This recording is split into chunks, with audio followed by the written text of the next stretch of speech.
Welcome to नाज़रीन सामाईन इकराम। मैं बताऊंगा आपको कि कानून शहादत के तहत तहरीर की अहमियत क्या है। जब बयान मर्ग हो जाता है अदालत में उसकी क्या अहमियत होती है, उस केस की आगे फर्दर प्रोसीडिंग कार्रवाइयों के लिए उसकी क्या अहमियत होती है। तो कानून शहादत एविडेंस एक्ट इस बारे में क्या कहता है। आर्टिकल 59, 61, 78 एंड 84 ऑफ कानून शहादत ऑर्डर 1984 इसको डील करता है। उसके बाद आर्टिकल 61 जो है वो क्या कहता है, प्रीवियस स्टेटस देखता है। आर्टिकल 61 कानून शहादत 1984 और सेक्शन 47 एविडेंस एक्ट 1872 क्या कहते हैं उसके बारे में। वो तरीक़ाकार क्या है, हैंड राइटिंग का मोड ऑफ राइटिंग क्या है। The hand writing of a person may be proved in the following veg. तो उसको किस तरह प्रूव किया जाता है, उसके लिए क्या तरीक़ाकार है। या तो बंदा लिखने वाला उसको प्रूव करेगा पहले नंबर पे by the evidence of the writer himself, या फिर by evidence of person who has seen the person writing.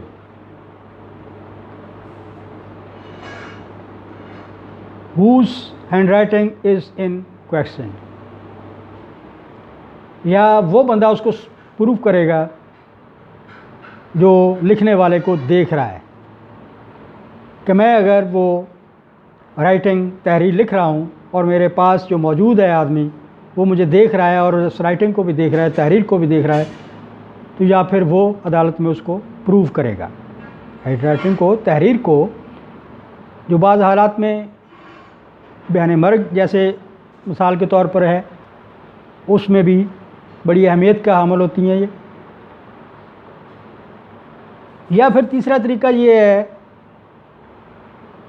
By the evidence of a person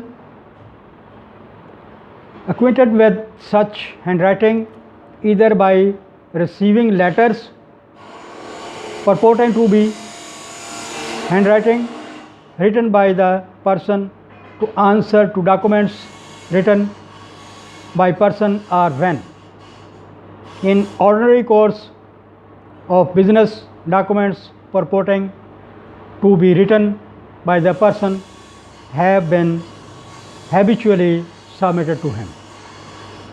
या फिर वो बंदा या बिज़नेस में या कारोबार में या इन्हीं हालात में उस तहरीर को प्रूफ करता है जिसके ऊपर साइन होते हैं और वो लिखता है कि ये तहरीर वाकई सही है और उसको वो ऑथेंटिक और तस्दीक करता है उसकी दस्तखत जो हैं उसका नाम और दस्तखत उसके वाज़े करते हैं कि वाकई ही इसी की तहरीर है।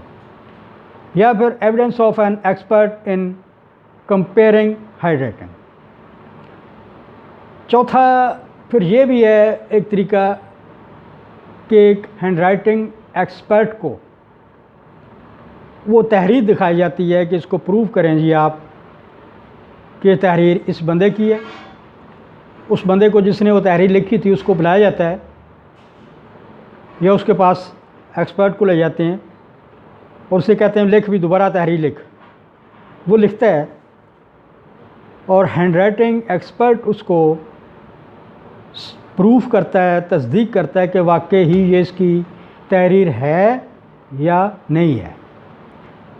तब जाके वो आगे जुडिशियल प्रोसीडिंग में, अदालती कार्रवाइयों में उसकी अहमियत उजागर होती है, उसकी अहमियत है। अगला तरीक़ाकार जो है by the court comparing the document in question with any other proved writing to be satisfaction of the court to be genuine. पांचवा तरीका ये हो सकता है कि अदालत जो है उस तहरीर से पहले तहरीर शुदा वही कागज़, उसी तरह के कागज़ात जो उसी کمپنی یا ادارے یا اس بندے کے ہاتھ سے نکلے ہیں، تحریر ہوئے ہیں، کورٹ میں موجود ہیں یا آپ کے پاس موجود ہیں، آپ کورٹ میں لے جائیں کہ یہ دیکھیں یہ بندے کی تحریر ہے، اب بھی یہ اس نے لکھ کے دیا اور اس کو وہ مان نہیں رہا، کورٹ اس کو دونوں کا موازنہ کرے گی، دیکھے گی کہ یہ سیم ہے، تو پھر اس کو اس بندے کی تحریر جو دوسری بار لکھی گئی ہے اس کو بھی وہ پروو کرے گی، ثابت کرے گی، اور وہ بندہ اس میں انوالو ہوگا کہ واقعی ہی اس کی تحریر ہے۔ اس کے بعد چھٹا طریقہ یہ ہے کہ دا کورٹ میں also direct any person present in court to write any word or figure for the purpose of enabling the court to compare the words of figure so written with any words alleged to have been written by such person۔